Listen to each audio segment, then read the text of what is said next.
Welcome to everybody. Before we start our program, I would really like to acknowledge the extraordinary time that we are in. A combination of being in an ongoing pandemic and at the same time being in the middle of what we hope is a tipping point on anti-racism.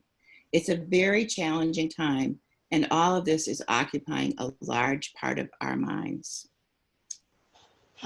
Our objective in this morning's program on the reopening of Cape Cod is to educate us all on what the plans are and how it's affecting various parts of our economy.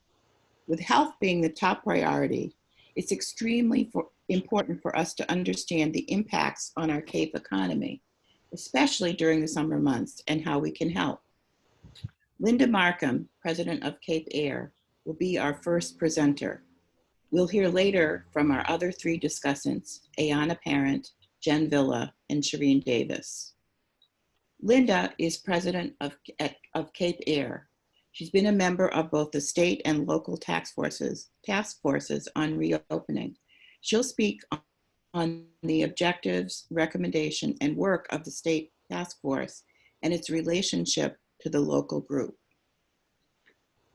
I just want to re-emphasize a couple of things that Maggie said about there'll be time for Q&A for Linda after her presentation. You can submit questions via chat at any time, and Andy will be collating the questions and asking them during the Q&A period. Linda? And thank you, Sue.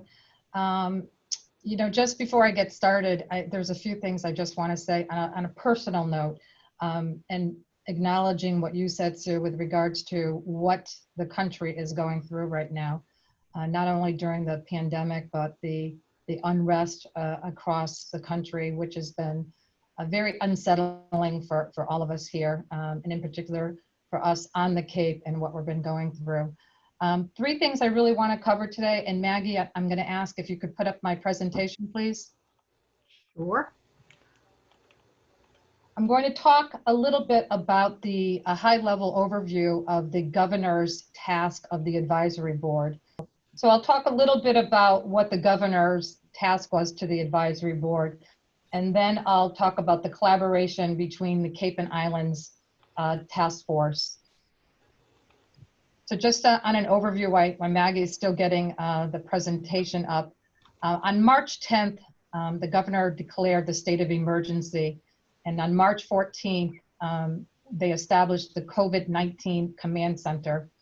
On March 23rd, all non-essential businesses were closed. And then on April 28th, the governor appointed the Reopening Advisory Board. Maggie, you can go to the next slide, please. And then on May 18th, the Reopening Advisory Board delivered our plan to the governor's office. And as you can see by this slide, in Massachusetts, what was the third largest hit state in the country. So as Sue had mentioned, this was a real health crisis, and part of the governor's work was really to make sure that we as an advisory board, our first consideration was to the health and well-being of our citizens in the Commonwealth. So as we were developing our plan, we put the health first, and then secondly, looked at how we could come into a phased approach.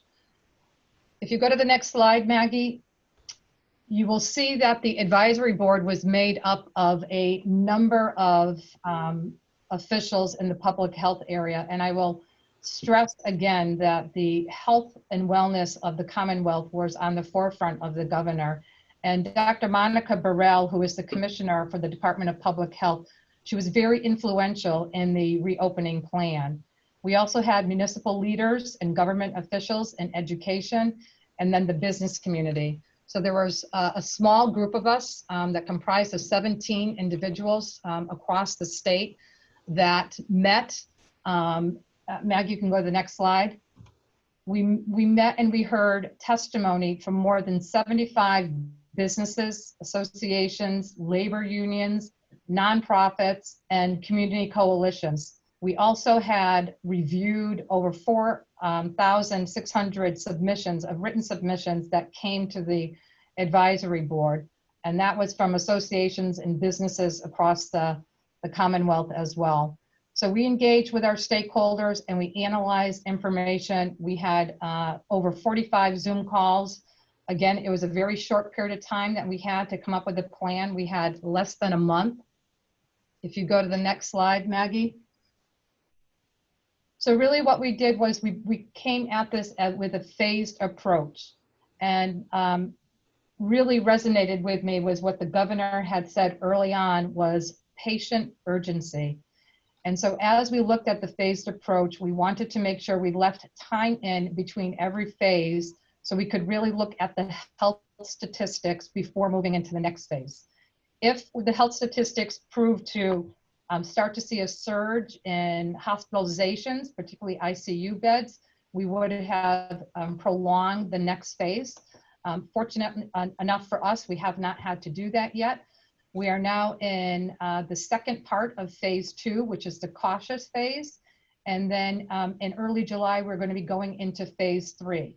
Now, even though the advisory board, our plan was delivered on May 18th, we continue to meet as a group to review some of the health information before going into the next phase. As you will see, there is a minimum of 3 weeks in between each phase. If you go to the next slide, Maggie. So these are the areas that we really looked at with every phase. Social guidance, the high-risk populations as defined by the CDC, the gathering size, and the travel restrictions. As you can see in phase 2, we're still in the cautious phase. The recommendation is for high-risk people to continue to work from home if it's possible and limit travel, non-essential travel. And then the gathering size currently is still at 10, but is going to continue to be evaluated during each phase. So we really, Maggie, if you go to the next slide, I'm very fortunate enough that I serve on the Cape Cod Chamber board, and I'm currently the vice chair, and I have a very good working relationship with Wendy Northcross. She became very involved as part of a partner for me in the advisory board.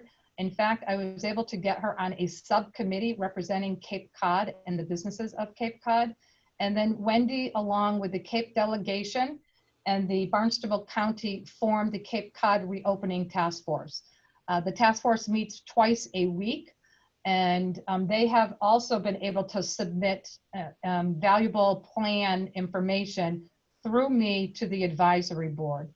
We have received over, dozens and dozens of information from the business community here on Cape Cod that we have been able to submit to the advisory board. So I want to just take a minute to thank Wendy and the Cape delegation and the Barnstable County. They continue to do really good work for the Cape on the reopening plan. So if anybody has information that they want to share, you could certainly go through Wendy or come directly to myself, and we can share information through the state. If you go to the next slide, it really just gives you some additional information and the website that you can go to, which is the mass.gov reopening plan. They have templates available for businesses, so businesses have information that they can go through that include the different business sectors. So all of that information is available on the .gov website. There's other resources as well, Maggie, that I think you're going to link over on your website, and that's just some additional information. I'm not going to get into too much of that right now. I do want to say just on a personal note that I've been a Cape resident for almost 30 years and a business leader. I've been working at Cape Air for 18 years. I've been the president of Cape Air for the past 9 years. And this was very challenging task for me because trying to balance being on the advisory board and really making sure that we took the precautions we needed to open up the state slowly. And I know that a lot of people were not happy with that. But as somebody that has lived on the Cape for a long time and runs a business here on the Cape, it was very challenging. Speaking to many of the business leaders and residents on the Cape, hearing all of their stresses, it's, I really felt for people. I do applaud the governor for the work he has done in the reopening plan. Again, I know that there's criticisms on both sides, meaning that he knew that some people were going to think he opened up the state too quickly. Some people were going to think he didn't open it up quick enough. So we really tried to take the balanced approach, and I was very honored to be part of the advisory board. So with that, Sue, I'll turn it back over to you. Thank you, Linda. Thank you very much. That was really helpful for all of us. And I'd like to now introduce Andy Genser who's going to coordinate all the questions for Linda. Thank you, Linda. Thanks, Sue. Hello, everyone. So one question that just came in, but before I ask that, I just want to encourage any of you who have questions to send them to me in the chat, or I have some prepared, of course, myself, but we'd love to hear the kinds of questions that you have. And Linda, I appreciate especially your ending, because I can't imagine most of us wouldn't have wanted to be sitting in that seat that you were in, trying to balance the realities of the economy with the health needs. And, it's a big responsibility. So, knowing you, I know that you took it really seriously and, did your best to hear all the information. So I thank you for that. Thank you. So one question that's come up that you saw from Cheryl was, she's heard that there's a phase 2.2, and are the phases divided in any way, or are there just, 2, 3, 4 going forward the way that you showed them to us? Thank you, Cheryl. That's a great question. What we've done is, as we have these subcommittees that are working, like the Cape Cod Task Force, they are looking at new information as we receive it to say if there are things that we can open up sooner that is before a phase, like a phase 3, we will do that. And as part of the 2.2, one of the things that we reopened up was inside dining. So as you saw, initially it was only outside dining in phase 2, and then part of the next phase 2 was indoor dining. So the answer is yes. There will be some additional phases outside of the 1, 2, 3, and 4. I don't have all of the information on what is going to be next. We're going to be having a call coming up here probably in the next week before we get into phase 3. Great. I have a couple more questions. The next one is, were there some specific CAPE related issues that you brought forward to the state task force? Yeah, the specific questions that I brought forward to the task force is, if we looked at the health statistics across the state, Cape Cod and the Berkshires were very low. So one of the things that I brought was, I really wanted them to look at potentially reopening Cape Cod, and our partner from the Berkshires, Carlo Zaffanello, he is also part of the advisory board. We actually were able to get Wendy Northcross, who is the executive director for our chamber and the executive director for the Berkshires chamber, to have a meeting with the advisory board to talk about, opening up the Cape and the Berkshires sooner than the rest of the state. So Wendy and Jonathan from Berkshire One continue to have a subgroup meeting with the state to talk about specific needs for the Cape and the Berkshires. Mm-hmm. The other question is, if you could talk a little bit, looking at the list of folks who were on that task force, it all looks like either big business or education or government. Was there any representation from small business owners, which of course is the lifeblood of Cape Cod, on how were their needs brought out and considered? So if you look at the list, we had Wendy Hudson. She is over on Nantucket, and she owns a small bookstore. So she definitely was a huge proponent for some of the smaller businesses. But as part of our analysis and interviews, we interviewed many people from the small business community that we were able to have conversations with them and talk about their concerns. Mm-hmm. So yes, I do think that they were well represented. I will point out, when we look at this list, one thing that I will say is, I was so impressed and how engaged this advisory board really was to put aside, what their current position is and really talk about a really holistic plan for reopening the state. And there was a lot of debate and dialogue, and people were really, really engaged. And in fact, a lot of conversations happened outside of the advisory board meetings, in between the advisory board members, where we would email or call each other. So we really became, I would say, a really strong team that was representing the state. Great. So we have time for a couple of other questions, and I just want to encourage anybody who has one to put it in the chat. All right, now I got a couple more questions for you.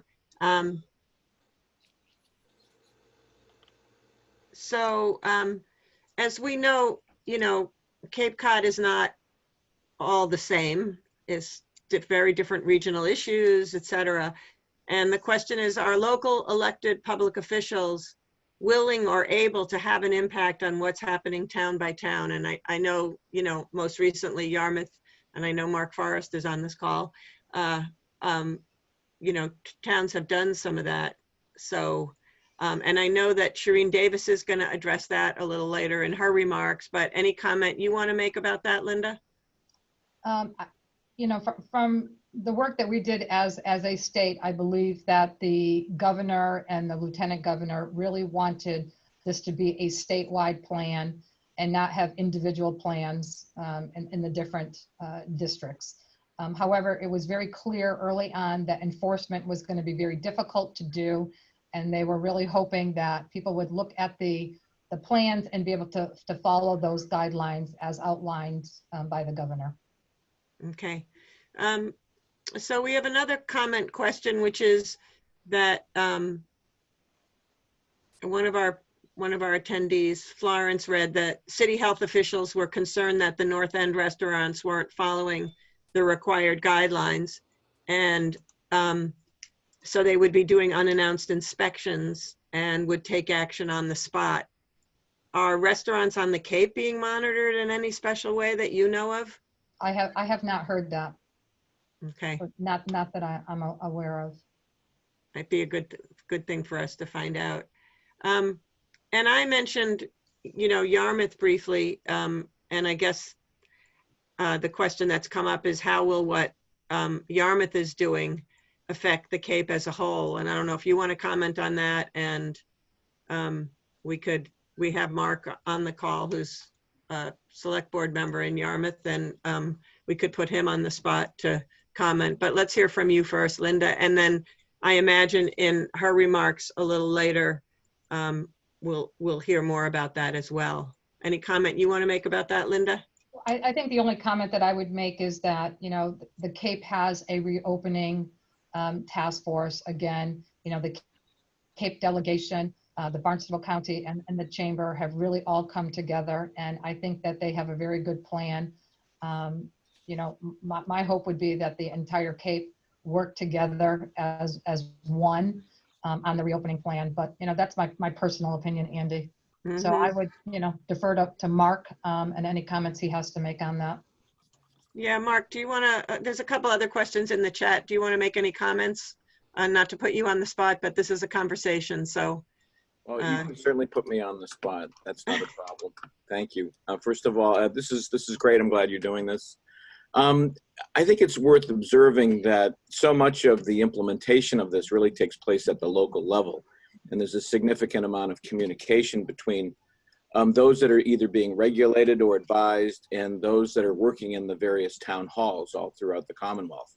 And so the challenge is to make sure that the boards of health, the health agents, the local officials, everyone really understands their role, their place in all this, and to make sure that they communicate appropriately and clearly to the businesses and the others that are affected by this. So there's so much that happens at that level that people need to understand. Now, in some communities like ours, the select board has adopted to take certain positions that I don't necessarily agree with, and my concern is that it creates confusion. And what they've done is they've gone beyond their authority. They've in this most recent policy that they've adopted of local sort of non-enforcement.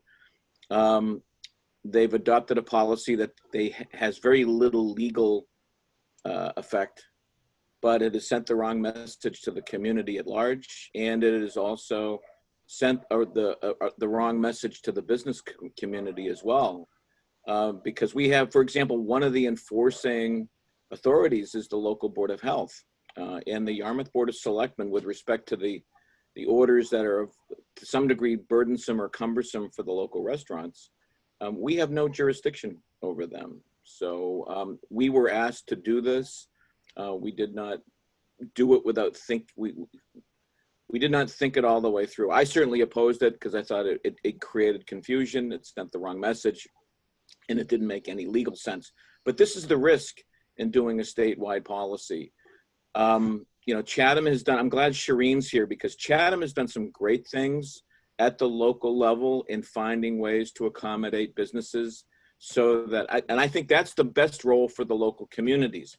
How can we assist our businesses and others that are affected by this to make this easier? What can we do? In some communities, they're closing off streets so that they can use outdoor spaces. And in other communities, they've come up with some other creative ideas. Chatham has been incredibly creative. I'd like to think that we've been creative, but we've also, I think, been somewhat counterproductive as well. Mm-hmm. And thank you, Mark. And we'll hear from Ayanna, Jen Villa, and Shireen Davis in just a few minutes, who will each talk about a lot of these issues that are coming up, I just want to say. But there's a couple other questions I want to address, and we have a little bit more time. Apparently, it was told to me that Provincetown's Board of Health has added a significant level of oversight to the reopening plan in addition to the state's guidelines. And so, you know, I think your comment about how the communities can take that initiative is really helpful. Elizabeth Harder said she had some information on hiring inspectors. Do you want to speak to that, Elizabeth? I had my screen froze, so I had to leave and come back in. We were told at the Barnstable County Assembly of Delegates meeting last week that Barnstable County, through the money given to local governments from the COVID money, is going to be hiring more inspectors, and they will be going around to the restaurants as well as companies and beaches and other places, making sure that the restaurants are complying. So I think our restaurants should be fairly safe because they're in the process now of hiring more inspectors to help. So I hope that answers Florence's question. Okay, thanks, Elizabeth. There's a kind of comment question, and I know this is on a lot of people's minds, so I want to raise it. And it may be a question we want to circle back to at the end, but you know, this question about safety for all of us. We know that there are some communities, some states, California, Florida, and Texas, where they're hotspots. There's a lot of, the virus is surging in them. We know we've got visitors from all over the place on this little spit of land of ours. You know, how can we be protected?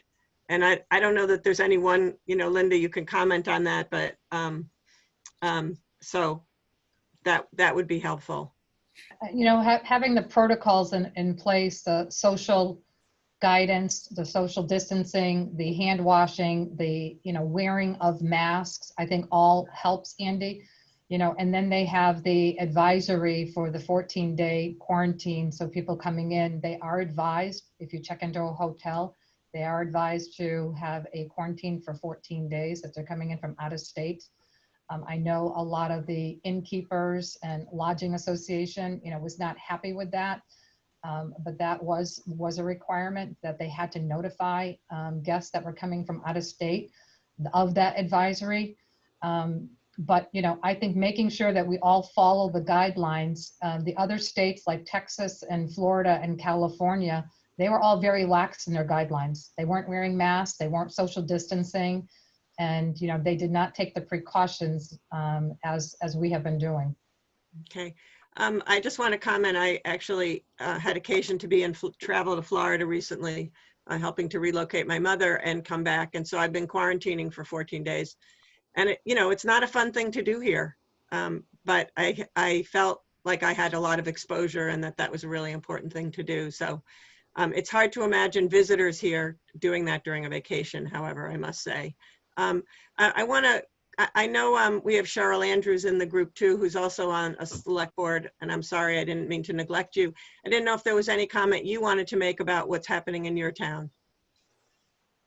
Actually, I'm not on the board this year. I was on last year, but I served on the Board of Health for many years, and it's an interesting sort of level of government, because that's actually where a majority of the authority, as Mark Forrest was mentioning, for dealing with a lot of the local businesses, particularly food service, that's where it comes from.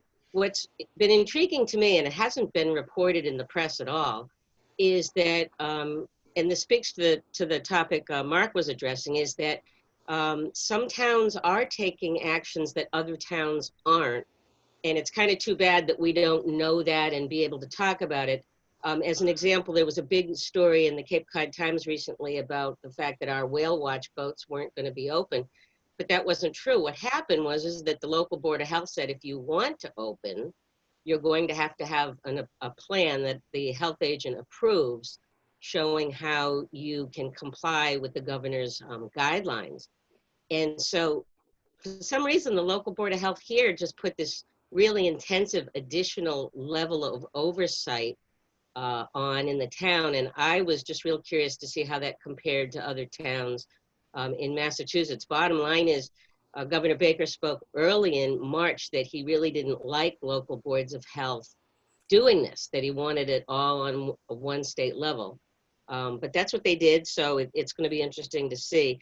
The only other quick comment was, someone mentioned the county hiring inspectors, but I will say early on, what I had hoped that the county would do, and I'll still advocate for it, is training.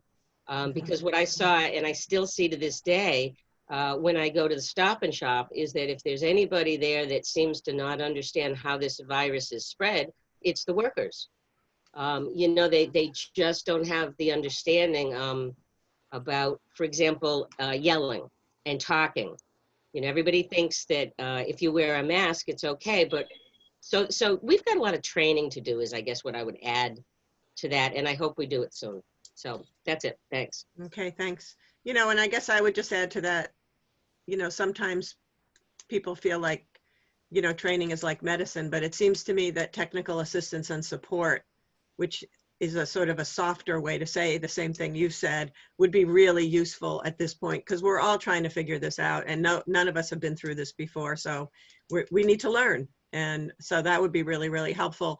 I want to ask this question before we move into the next. It's a perfect bridge to our next speaker, Ayanna, and this is a question about how decisions are being made to be realistic about developmentally appropriate both early childhood education, child and family centered programs. And I know just yesterday I was hearing from Cindy Horgan up at Cape Cod Children's Place about the kind of challenges they're facing in trying to reopen and really serve the families there. So I don't know if you want to comment on that, Linda. And I know our first discussant is going to talk a little bit from a parent perspective. So, but we'll give you a chance to comment on that, and then I think move on to our discussants. Yeah, I think as part of the advisory board, we all really understood the importance of having reliable and safe childcare available if we wanted to open back up the economy and have people start coming back to work. And then to that point, we ended up having a subcommittee working on that because it was such a big issue. So there is a governor committee that is working on childcare and summer camps and schools. And I know that there is a group on the Cape that is also working on, and you mentioned Cindy. I know Cindy and Elise Magnato from my office is on that committee, as well as participants from the state delegation. So it's a huge issue, Andy. I don't know if there's one right answer to that, other than the fact that I think there needs to be funding for childcare, because that has been significantly hit. And if we don't open up childcare in a safe manner and have parents feel that they can bring their children to a safe environment, they're not going to be coming back to work. So it is a huge issue. So I will acknowledge that. I don't think I have an answer to solve the problem, but I know that there are a lot of really smart people working on the issue. Great. So with that, I think, Sue, I'm going to turn it back to you to start introducing our next discussant, our next speaker. Thank you very much, Andy, for your work in coordinating all the questions. And again, thank you, Linda. Thank you for your presentation, but also for your service on the committees.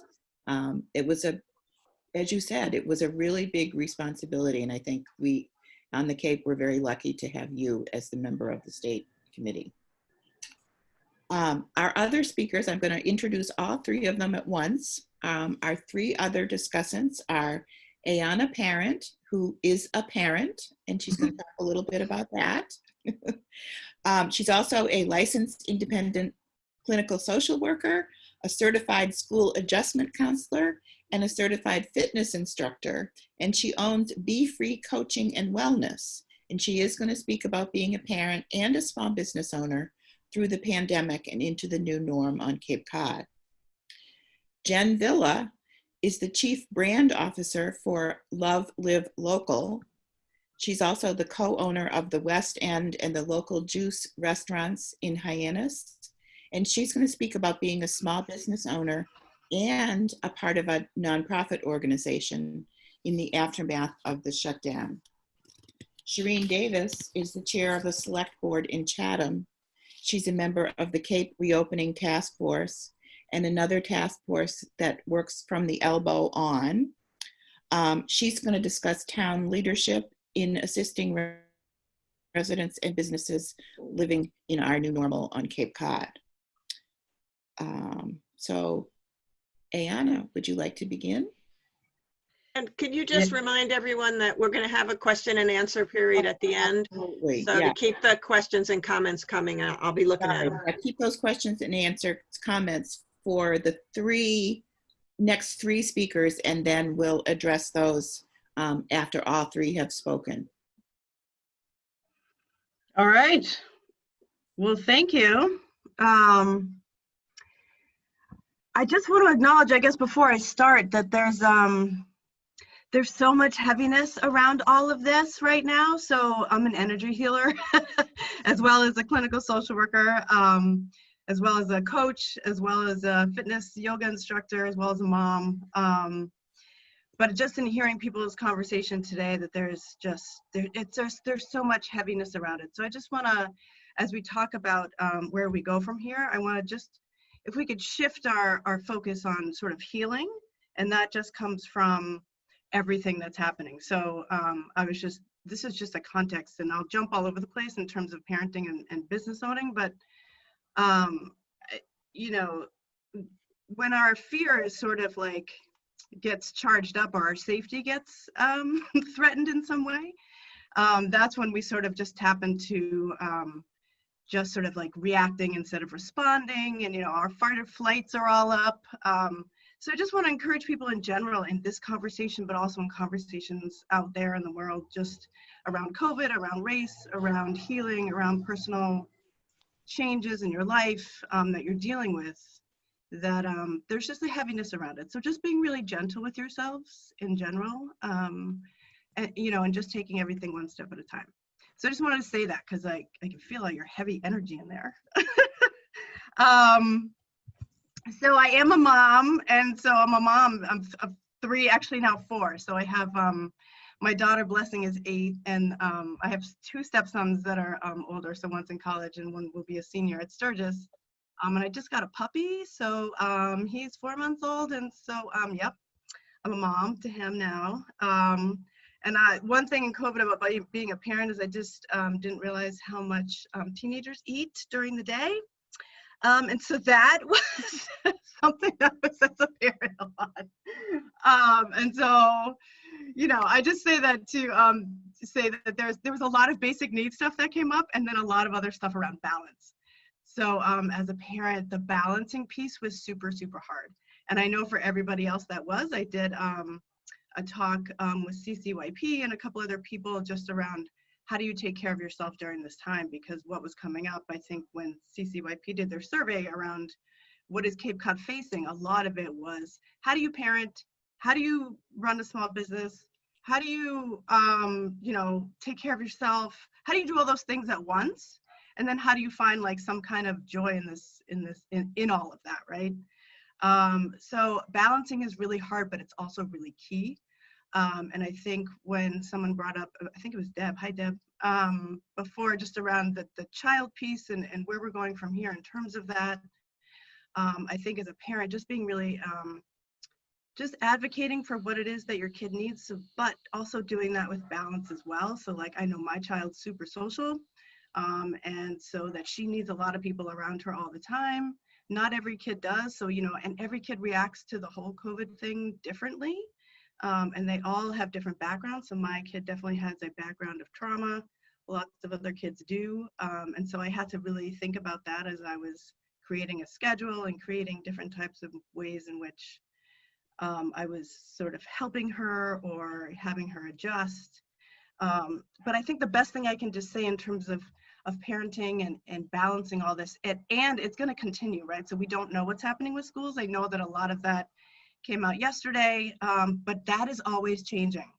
So I wanted to say a thing about that too, which is, so you'll see like the Mass Teacher Association comes out with all this information, and then you'll see like a bunch of parents having a reaction to it. And then you'll see a flood of social media reaction to it. So just take all that with a grain of salt, right? So that all of that will sort of come out. But just check in with your own self. Like, you know your kid, you know yourself as a parent. Like, do what is right for you. A lot of people are going to choose to home parent or homeschool just because that's where they feel safe. Totally fine, right? So just kind of, if we can ground ourselves, I know I talk all about healing and breath work and meditation and mindfulness, but I think that those tools are really key right now in terms of just making decisions, because everything feels so ungrounded. So those are the things I wanted to say just about being a parent. And the last thing about being a parent is also, so taking time for yourself is is key. So making sure we do that. Finding time alone as a person, as a parent, right? So like for the first 2 or 3 weeks of COVID, I realized that I hadn't spent any time alone. So carving those times out, even if it's 15 to 20 minutes, is super key. And then as a business owner, I think, I mean, it's all fluid, so it all kind of connects together. But, you know, adjustment is huge, right? And revenue is huge. And revenue we had to look at it in a completely different way.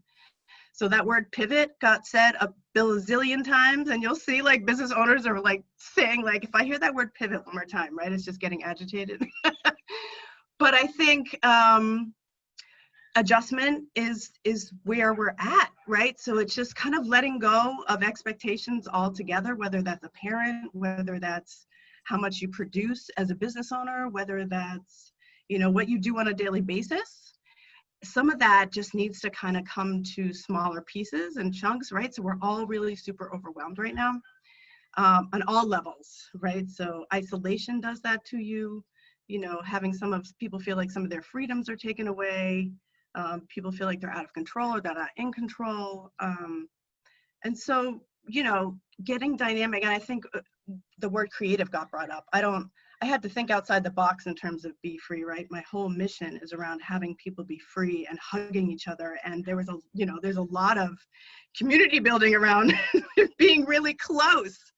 And so you have to really sort of shift in a way that, and I think for business owners, which is super key, is how to stay with your mission in COVID with this adjustment. So I had to really sit down, and I meditated over this many times about how to reopen while staying with the mission, while keeping people safe at the same time.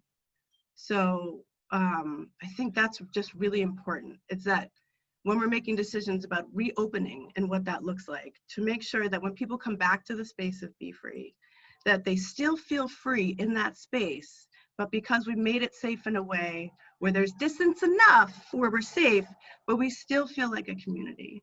And so in order to make those decisions, I had to just really sit with that for a while. And I think it's okay to get really creative about other ways to make revenue if in fact that's not going to meet my mission.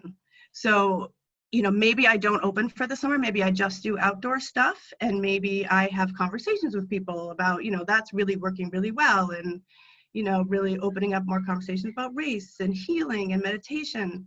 And so maybe that's sort of the model, and really just staying close to sort of what meeting the needs of the service that you're providing, like meeting the needs of the community, and for any business, just really getting really clear on what it is that the service that you're providing, like what are your customers actually, what do they need right now?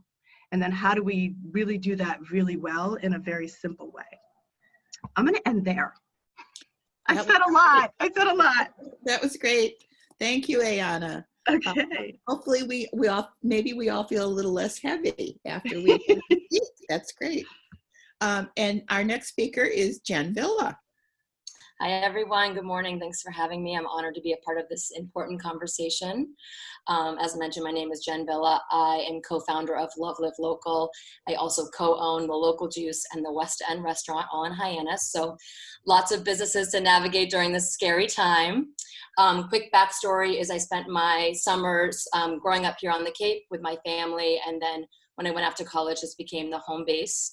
After college graduation, I moved to Southern California for about 7 years and moved back to the Cape in 2009 to open my first business, the Little Beach Gallery, which was an art gallery representing my own work as a photographer and an artist, as well as the artwork of about 100 other local artists and makers.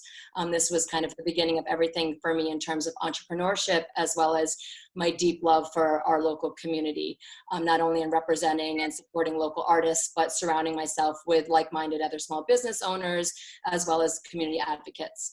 This deep love for the Cape helped launch Love Live Local, which was founded in 2013 with my fellow co-founders, Amanda Converse and Kate Sheehan. And this came to be out of a desire to change the narrative that we were hearing about Cape Cod from other adults our age, that there wasn't much to do, or that it wasn't that exciting. And the three of us had all lived around the country and really thought the Cape was so incredibly special. Not only the beautiful natural landscape that we all know and love, but really the people, the businesses, and the events that make it so unique.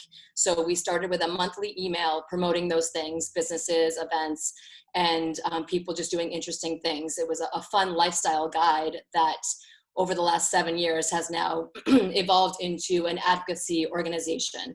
In 2020, in the beginning of this year, we became a nonprofit and shifted our mission, like Ayana was saying, so important to know your mission, into focusing on community advocacy and the importance of shopping and supporting local. With that new direct mission, these last 3 months, it's felt like our role has been pretty important for our local small business community. So we tried to really step up and make a difference and make an impact. We acted quickly and put together a resource list on our website of businesses that were still operating during the time, providing services like local pharmacies, markets, restaurants doing takeout, and that has continued to evolve as businesses continue to reopen on our website. We also were able to put together the Cape Cod Resilience Fund. It is a fund for local small businesses to receive grants that were maybe not eligible for other funding or just needed additional assistance. We did look to other organizations to help create this or create it because it's a big undertaking. Unfortunately, no one was available to, so we kind of stepped up to the plate and realized it was so incredibly important for these businesses to get support. We were able to partner with the Hyannis Main Street Business Improvement District to work with them on this process. And we have to date, we launched mid-April, and we have raised over $50,000, pure grassroots effort, about 400 individual donors and many local businesses who have done promotions to help fundraise for us. we did our first round of grants and were able to give 47 grants out to local businesses. We had over 100 apply for our first round, so our work is nowhere near finished, and we are asking the community to help support in any way, whether it's sharing the information or donating $5 one time, truly making that impact. We do have a goal of raising $100,000 by Labor Day so that we can continue to help our local small businesses, and this will be a fund that will be available ongoing. This is not ending anytime soon. For years to come, businesses will need support, whether it's from the COVID-19 pandemic or, other various impacts of, the challenging economy here on the Cape. I think some important things to keep in mind are, local small businesses are struggling tremendously. Those that are reopening, are taking it day by day, whether they were able to acquire funding or not. That's probably why most of their doors were able to reopen. We did just take a look at the Cape Cod Commission released a new survey on small businesses, and it looks like nearly 20% of businesses are unsure if they will reopen, and about 6% do not anticipate reopening. Personally speaking, my businesses, like our retail store is down 40%. My restaurant is down 75%. Big numbers in a really, difficult time to operate. We are working, Love of Local is working on a local impact report, collecting data on the importance of supporting your local in general. Before all this happened, that was, our number one mission, and identified some information that small businesses represent 90% of the Cape's economy. It's a big deal, and these are all individual small businesses that, take it day by day from a financial standpoint.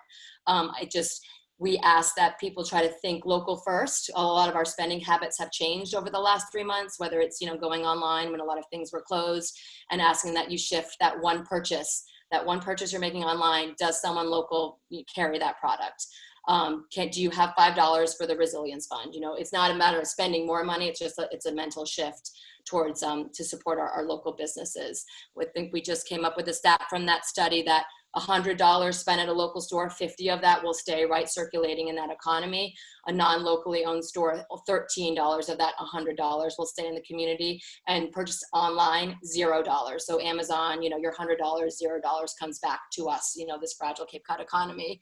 Like Ayanna said, this is heavy stuff.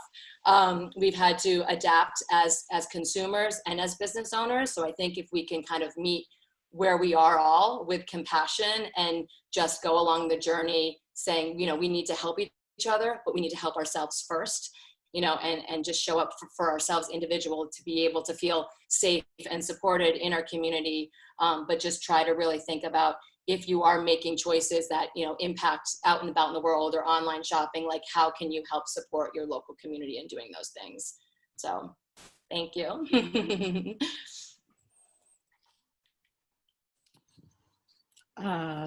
Okay, Shireen, are you ready? I am. Our chair of the Board of Selectmen in Chatham.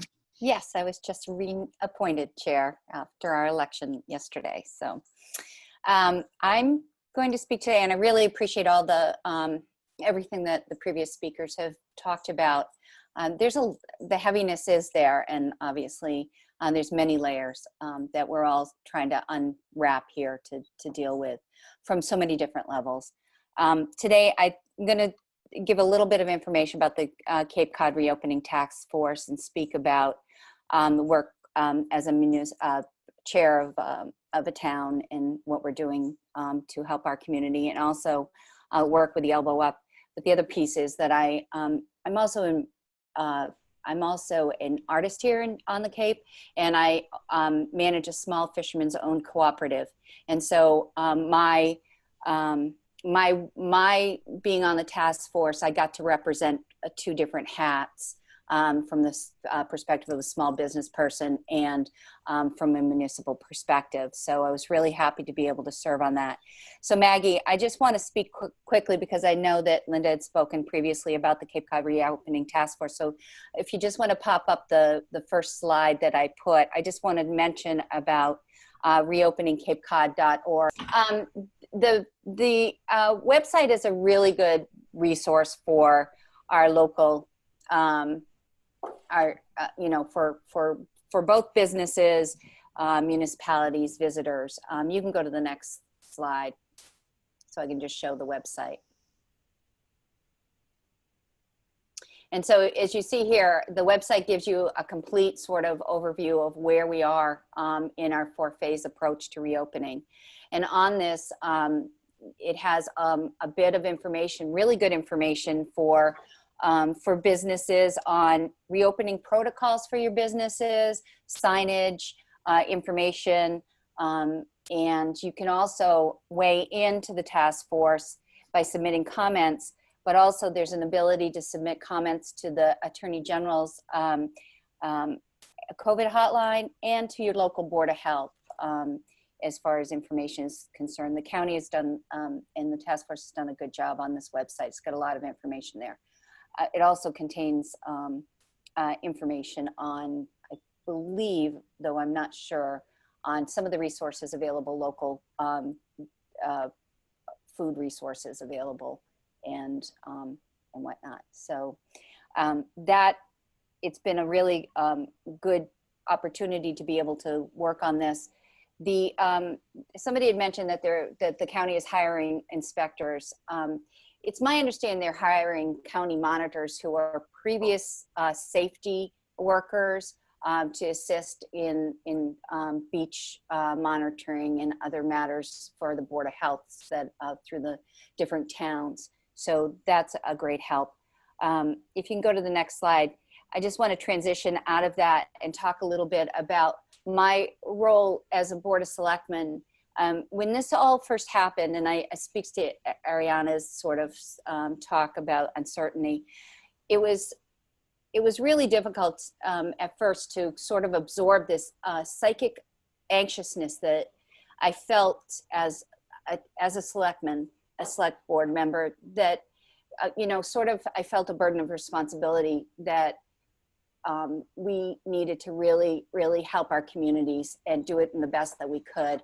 And also the uncertainties about what was going to happen with my businesses. And it really did create a lot of time in isolation that I felt that created this sort of anxiousness in how I was feeling and dealing with things, because a lot of it was reactionary to issues that were coming up at first, and we were getting slammed with information from the governor. We were going to, declare a state of emergency. We're going to shut down the town businesses. We're going to do this. We're going to do that. And our town manager worked very quickly in getting us organized with an emergency operations center, and also she declared a state of emergency, and we supported that very quickly on. But what we really felt was really, really important to our community was that we listened to our townspeople and businesses and some residents about their thoughts about what we needed to deal with as a community. So early on, we created a public forum. We did a Zoom meeting with, we invited the community to attend. I think there was several hundred people on the meeting, as well as more than several hundred, almost 1,000 people have viewed the YouTube video. And it was important really to have all of us hold stake in, the issues and be part of the process going forward in managing some of our community, the fiscal issues, the impacts to and needs to our town and our businesses and our residents and visitors. And so we started that dialogue, and I hope that in doing so, we were able to have people be more part of the process. And when you have to manage expectations for people, even if it's bad news, as long as they get that information up front, they feel more in control. And it certainly was a goal of us to conduct the forum. Out of that, we also did work on, I had a small subcommittee from the Board of Selectmen that was the town manager, myself, and another selectman, and our finance committee chair. We got together and we looked at from more of a broad stroke assessment of the community on a one-on-one basis, touching base with nonprofits, touching base with area businesses, and sort of doing a local assessment. And out of that, you know, we were able to bring back some information to the board to be able to make better decisions about, you know, even when town meeting was going to be, you know, are we going to look at our budget again? But more importantly, what were some of the things that we were going to have to decide around the businesses and their reopening? And not that we were going to do any special considerations as board policy, but we wanted to advocate. And so the other piece that came out of it was the Coronavirus Impact Fund was established through Monomoy Community Services. And this is going to be a fund that's being in existence for the next, until the end of the year, conceivably, where Chatham residents who qualify will be able to get a monthly stipend to help them through.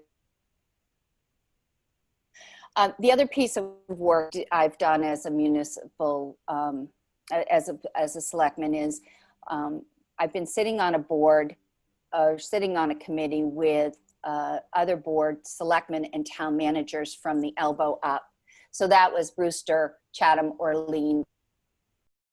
So now we're going to have to look at it from a different perspective or continued perspective of, you know, balancing the safety and support of our community and our visitors with, you know, the responsibility of a town budget and programs going forward that we might want to shift our focus, not just into, let's say, capital projects, but into community service projects like affordable housing and child care vouchers and things like that. So that's sort of a collective consciousness the Elbow Up committee is sort of working on, and we'll be talking more about it going forward. And finally, just to speak to Jen's work, in my own work, a lot of discussion has been around food security and food supply chain.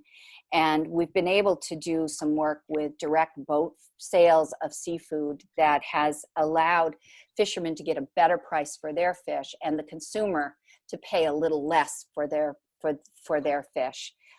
It's a small build program, but it's also been able to support some free food programs in our town and whatnot. I was just on a call yesterday where I was part of a team that was helping the USDA frame the support for local and regional food supplies systems. So a lot of this discussion is really important about food security, and I'm really proud to be part of this conversation with a national network of folks as well. So if anybody has any questions, I'm willing to take those, but I'm talking fast. I know I don't have a lot of time. I want to say thank you to the coalition for having me speak today. Well, thank you, Shireen, and thanks to all of our three discussants.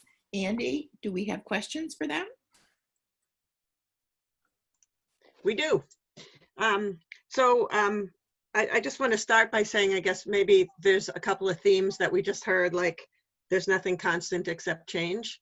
That definitely came through as we listened to all of you. And I think the ability to try to take care of yourselves and bring some, we can't exactly maybe bring joy right now. It's not feeling like a joyous time, but I think, Ayana, thank you for reminding us to lighten up in the midst of so much heaviness and so much change and so much difficulty.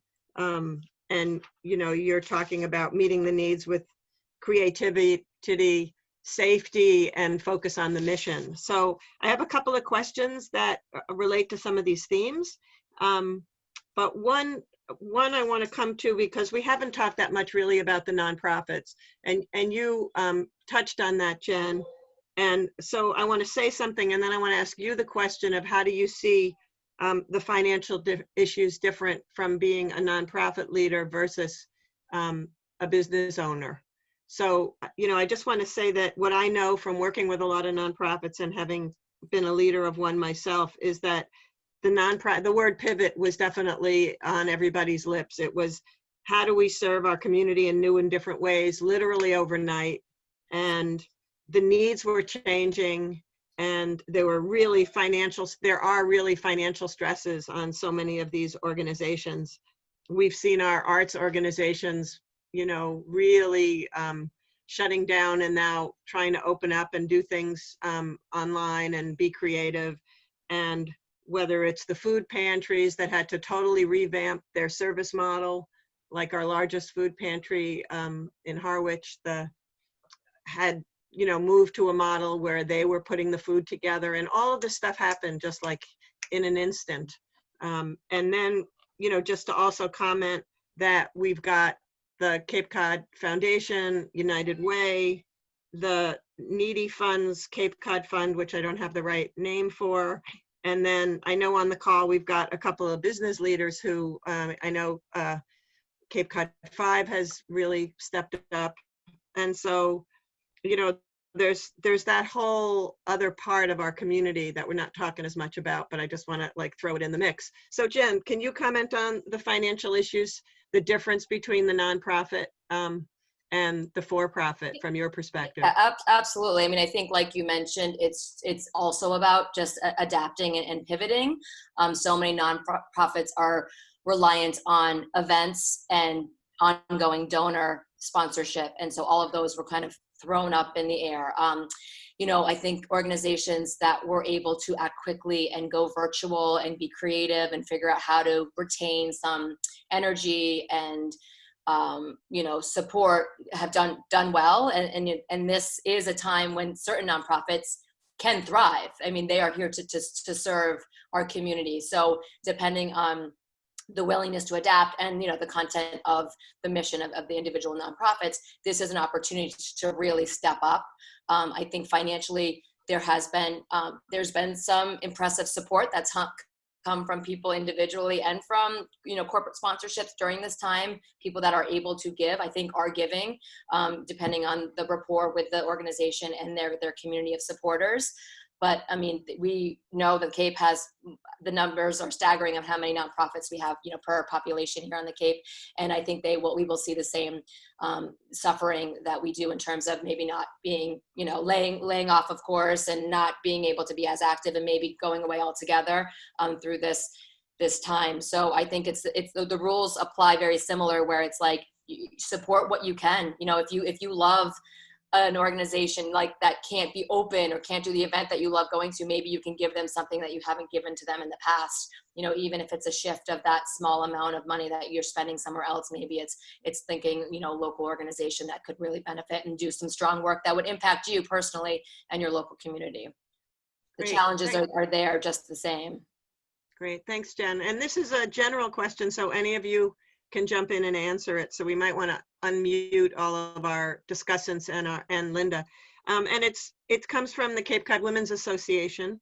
How can organizations like Cape Cod Women's Association, and there are many other organizations on the Cape, kind of assist with reopening, supporting, and promoting sort of a positive, upbeat attitude in this difficult time? Is there any guidance for what you think an organization like Cape Cod Women's Association or even our own Cape Women's Coalition or any of the other Cape Cod Young Professionals, et cetera, what can all these organizations do that would be helpful in this very pivotal moment?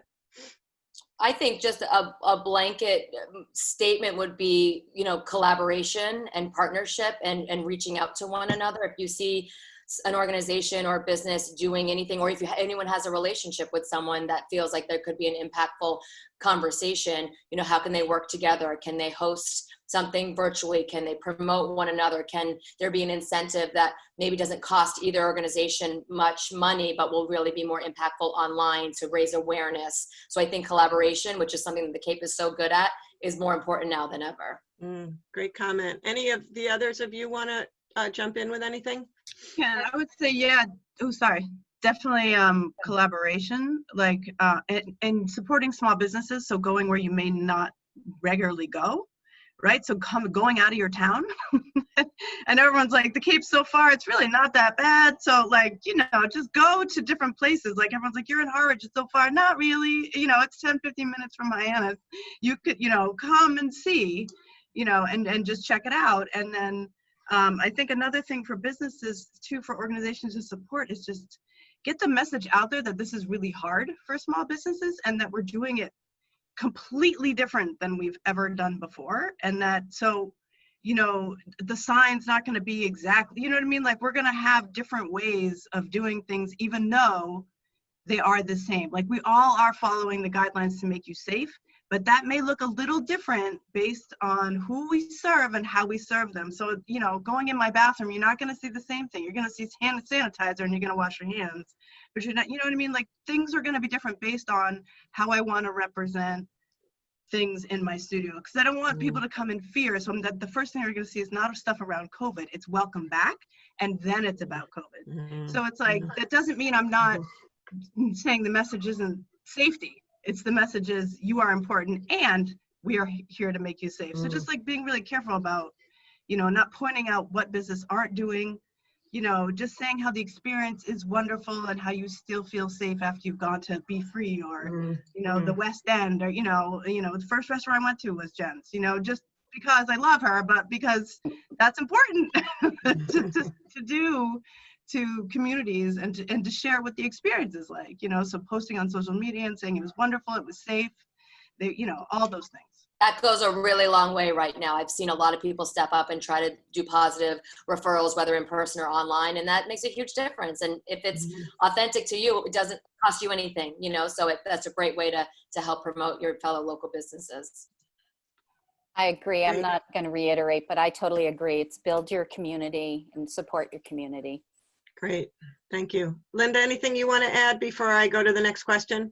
No, just getting back to the organizations that you mentioned, it's, you know, would be really, I think, beneficial for them to make sure that they get the message out, what resources they are offering for the community. And again, I think the collaboration is really important during this period of time. So communicating out resources, I think right now would be great, because I think a lot of people don't know where to go or where to turn to. And, you know, you can point them to different websites, but if you have, I think, as Jen mentioned, whether they're Zoom meetings or webinars or whatever it may be on certain topics, I think that would be really beneficial. Great. Thank you. We have a question about the elderly, and as someone who's probably in that category on Cape Cod, I want to make sure I get the question right. I always say I'm Cape Cod young, you know, because whatever. Anyway, so reopening and the target population of over 65, which we have one of the largest populations of over 65 in the whole state, if not the largest, I forget. We might be one or two. How do you see that impact the reopening and providing support and services when you think about folks in, and that's an at-risk population as well. So any comments anyone has on that particular question? I think it's foremost in all the conversations are the most at risk individuals are being, the consideration is for the most at risk when anybody thinks about what to do. Our town did a mandatory mask downtown order, the Board of Health did, which went another step above the level just because we have such an elder population. We also are working pretty closely with our Council on Aging. There's a CERT volunteer Citizens Emergency Response Team, or it's CAPE, or Citizens Emergency Response Team, that we have that sort of supports and supports the elder in our community. But I'm just, everything that we've talked about is about the most at-risk people. Any others? Yeah, Andy, this is Linda. I think a lot of the businesses have done a very good job having hours that will allow the elderly to come in and shop when it's less crowded. So I've seen a lot of, in the Barnstable area, a lot of the grocery stores, for instance, because we know that's essential for everybody to go out and get food, that they will have hours for people that are at higher risk and the elderly population. And I think that has gone a long way. And I know that you know, many of the folks that I have talked to have expressed their gratitude for being able to go out and shop when it's less crowded, particularly in some of the markets where, you know, there's lines out the door. So that's what I would add to that. Great, thank you. We have a couple more questions I want to get to before we wrap this up. So the first one is, is there somebody on the call or one of our speakers can address the testing site at Four Seas and any experience? Has anyone been there? What was the experience like? So I don't know if any of our discussants have had that experience personally, or Linda, if you want to comment on that at all. Sure.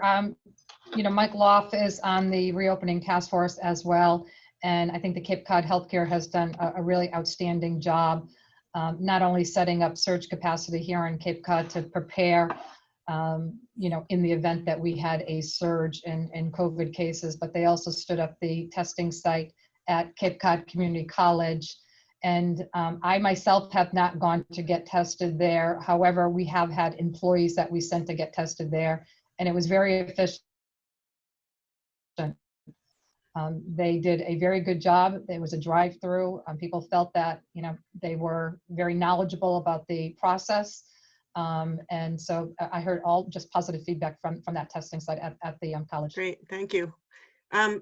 One other question has to do with an area that we haven't really talked about, which is the impact on municipal employees, teachers, and staff of towns. And Shireen, I'll ask you to kick off the answer to this question.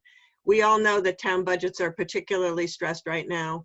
And how do you see, are you seeing the potential for cuts to essential staff, or, what do you think is going to be the, what we're going to be seeing in the towns as the months unfold? So service is essential to our town. And we have seen that, I don't know if we technically have a hiring freeze, but we are not, if somebody retires, we're not rehiring that position right now. What's happened to the Monomoy Regional School District is that our town shares the budget with Harwich. We went ahead with our budget approval at a town meeting last week, but Harwich has decided not to have a town meeting until September, which forced them to go to a 1/12 budget, which forced the schools to have to look at layoffs. And they did. They laid off 13 workers from the school district, from admin to teachers, educators to custodial services. And they did cut some programs. It's going to be inevitable that this happens. I think we just have to be mindful that in order to serve the public, you need personnel to do so. So, it's going to be a challenge to balance out capital projects, balance out our salaries and our employees. And it's going to be a tough one for our financial directors and our town managers. Mm-hmm. Yeah, I don't know if anybody else wants to comment on that. Otherwise, I have a comment that it sounds like Barnstable School District's budget was passed with no cuts from resident of Barnstable. So that's good news. And, one of the things that's really clear to me as I talk with a lot of nonprofits and others is that, I think a lot of people are going to squeak through this year, and we're going to really see a lot of the effect in 2021. That's sort of a sense that I have. And, what do I know? But, I just think that that's very true. Mark, did you want to comment on this? Mark Forrest, if you can get unmuted. Bingo. Thank you. We're anticipating a shortfall for the coming fiscal year starting July. This is in Yarmouth, the town of Yarmouth. We've already had to make some very difficult decisions. We looked at our budget. We estimated a $6 million shortfall over the budget that we had just developed 3 months prior. And we figured out a way to address that. We have not impacted personnel. And again, this is for the fiscal year starting July 1 to the end of June. What I'm very nervous about is as this continues on, what the impacts will be in the next 2 fiscal years. Towns have done a very, very good job on Cape Cod in terms of managing their finances. We've seen a number of communities, or at least I have.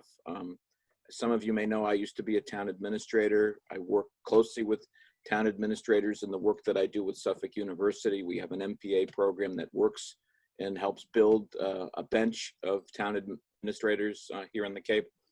And as we look ahead, we're going to tap deeper into these reserves. And I honestly believe, as Shireen had said, I think a lot of towns will put their municipal staffs first, but we'll start to see projects on hold, capital begin to be impacted.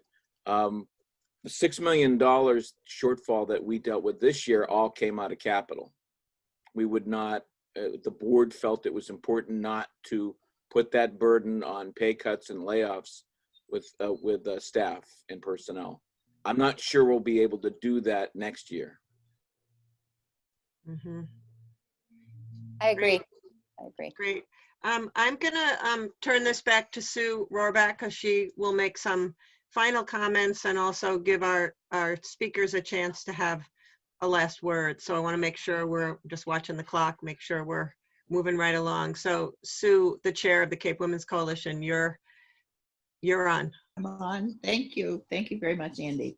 I just want to say thank you right now to all of our speakers. I think that this has really been a fabulous program. And I know that I've learned a lot, and I hope that you all have too. I loved Linda's comment about what the governor said about patient urgency when she was speaking. And as everybody was speaking, I was thinking about that, but also putting in the word thoughtful, and that people are clearly working and acting with thoughtful urgency. And it shows from what you all have been saying and what we've been seeing. And I think that patient urgency, the patience and thoughtfulness, we need to extend that to ourselves too, and be patient with ourselves right now, because boy, we all need it. So I just wanted to ask if the speakers, in 30 seconds or so, do you have comments from yourself to any of the other speakers? Hi, it's Linda. One thing that I did not mention is that I am also a mother of 3 children, and my youngest son finished college as an online student at home. So balancing, I really appreciate Anna's comments about being a parent and balancing work and family life. Ayanna, even though my son is not a teenager, I can relate to your comment about eating you out of house and home. It's been an interesting journey for him, given what the country is going through right now. It's been very upsetting to him. And so really trying to make sure that taking care of him and my family while taking care of the 850 employees here at Cape Air, as well as the communities in which we all work and live in. So thank you very much, Sue and Andy, for having me here today. It's been a real honor, and I hope we continue to have these conversations. It's been really great. Thank you.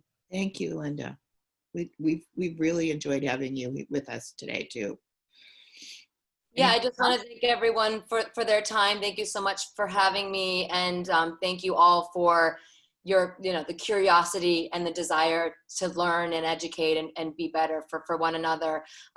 Any questions that we can answer in terms of helping support local small businesses or nonprofits or collaborations, feel free to reach out to us directly. Amanda and myself we're open door policy, our website, which I'm sure we'll be sharing links after the call, but lovelivelocal.com. We'd be happy to answer any specific or general questions about how we can all work together through this time from a small business, nonprofit, and just a community member aspect. So I thank everyone so much for their time. Thank you. Thank you, Jen. I appreciate everybody's work today and listening. Ariana, I do feel what you said about children, as well as what Linda had said. I'm a grandmother of 2 teenagers right now, and I weep sometimes thinking of the isolation and what they're dealing with. One is thriving and one is really struggling, and every day that is on my mind about all the children that are in our community, and really want to see their world come back to a time of play and joy and not worrying about being sick. But I also appreciate, Jen, your work has been phenomenal through the last 10 years. Really, really have appreciated watching your organization grow. And for Linda, I'd just like to say thank you for your work on the Governor's Task Force. And thank you to the Coalition for for hosting this. This has been a really thoughtful time. And any of the municipal selectmen or select boards out there that are on the call, if they want to reach out, feel free to. We all have very similar emails. Mine's sdavis@chatham-ma.gov. You can reach out to me that way. Thank you. Thank you very much, Shireen. Anybody else? Yeah, I just want to say thank you to having me and everyone on the panel. I don't have any specific comments for folks. I just, I have to reiterate again the heaviness around all of this, and that really taking care of yourself is super, super important, right? Because I'm a coach, and if you don't take care of, we say, you know, number one, which is you, you're not gonna be able to do anything else for anybody else. That includes your children and your family, and your children and your family come first. And then you can look outside the box of your business and your profession and all that, because you're not gonna be able to give if you don't have anything. And just making sure that you fuel whatever that is. And I know everyone's like self-care, like what is that, right? It's now this buzzword that's like kind of silly. So I just want to help you define it for yourself, so that it basically is, what do you need in a time of, say, crisis or trauma that we're in? What helps to ground you? So that's going to be different for everyone else, for every person. So, you know, for me, it's meditating. I have to have a practice. I even have an accountability group that helps me meditate every morning, because otherwise, why would I do that, right? There's 1,000 things I could be doing other than meditating, but just that making sure that happens for me. So just pick like one of those things that would be for you to help ground you. And then I know just all the race stuff is so hard right now. We're all feeling it. Whatever camp you're on, whatever political party, whatever, we're all having that as a response to being in isolation and COVID. So feel free to reach out to me. Lots of people have. I'm doing lots of consultations with people around race and anti-racism and how to deal with all of this. It fits right into the Be Free model, because we are about just healing and helping and releasing trauma from the body. So feel free to, we are a resource for you in that. Thank you very much, Ayana. That was great. And you lent a perspective, a somewhat lighter perspective to our event, and I hope helped relieve a little bit of the heaviness for everybody today. So I want to thank you all for being here today. Thank you everybody for showing up and listening. Thank you to Maggie, to the speakers, obviously. Thank you to Maggie French for doing all the technical work to make today's program work, and to Andy Genser for her work in setting up the program and being our question manager. The goal of the Cape Women's Coalition is to get more women involved in local government and civic life. To that end, we have our annual International Women's Day breakfast, and then we have a monthly breakfast roundtable. We've been experimenting with a couple other kinds of things, but a monthly event with a speaker and discussion on topics like county government, childcare on the Cape, how town finances work, how to run for office, how to participate in town meeting. So we hope you'll check out our website and join us for some of these programs. Since we're working to get more women involved, we like to end our programs with a call to action. Again, I'll reiterate that the idea of thoughtful and patient urgency. I just thought that really resonated with me. Today, we urge you all to get involved in the many ways that are important right now to help sustain and support the local economy by shopping local. Small purchases add up. To be an ally or a worker in the movement against racism, and teach and learn from each other. And remember, it's all about the vote. Voting is so important.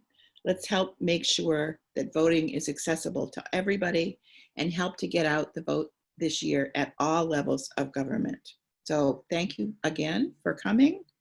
Take care of yourselves, and please, please stay safe.